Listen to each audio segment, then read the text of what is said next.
ഇന്ന് നമ്മൾ ഉണ്ടാക്കാൻ പോകുന്നത് അടിപൊളി ക്യാരറ്റ് ഉപ്പിലിട്ടതാണ്. അതിനായി ക്യാരറ്റ് ചെറിയ കഷ്ണങ്ങളായി കട്ട് ചെയ്ത് എടുക്കുക.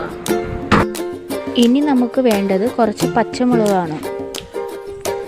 അതിനായി നമ്മുടെ പറമ്പിൽ നട്ടുപിടിപ്പിച്ച 2 പച്ചമുളക് തൈയുണ്ട്. അതിൽ നിന്ന് തന്നെ നമുക്ക് 2-3 പച്ചമുളക് പൊട്ടിച്ചെടുക്കാം.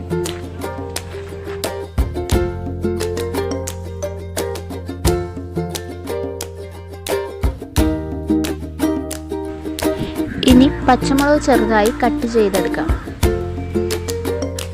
ഇനി ഇതിനായി വൃത്തിയുള്ള ഒരു ഗ്ലാസ് ജാർ വേണം. അതിന് ഒട്ടും ഈർപ്പം ഉണ്ടാകാൻ പാടില്ല. അതിലേക്ക് നമ്മൾ കട്ട് ചെയ്ത് വെച്ച ക്യാരറ്റും പച്ചമുളകും ഇടാം.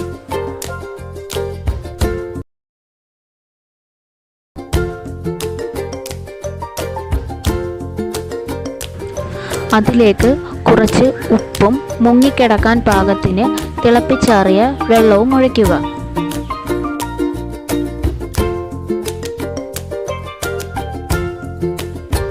ഇനി ഇതിലേക്ക് 2 സ്പൂൺ വിനാഗിരിയും 1 നുള്ള് പഞ്ചസാരയും ചേർത്ത് നമുക്ക് അടച്ച് ഒരു ദിവസം കഴിഞ്ഞ് നമുക്ക് ഉപയോഗിക്കാം.